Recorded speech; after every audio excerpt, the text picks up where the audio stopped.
Hello, good morning.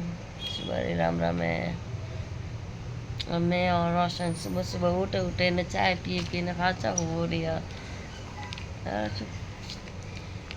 Mummy ने कहीं भी छो? मम्मी ने बुखार आयो है। मम्मी की तबीयत ठीक को नहीं।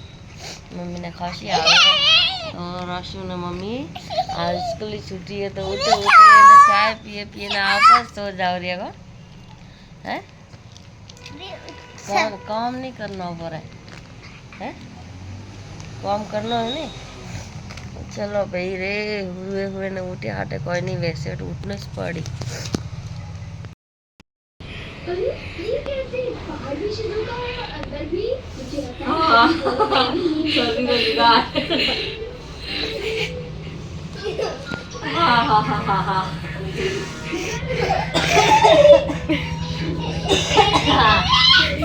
हंसी आवे।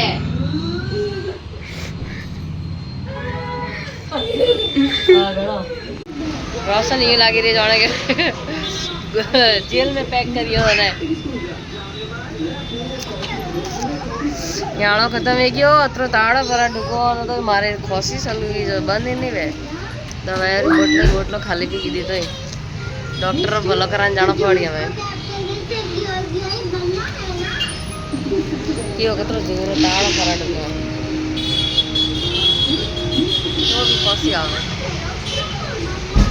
रोशन, ए रोशन, हाय।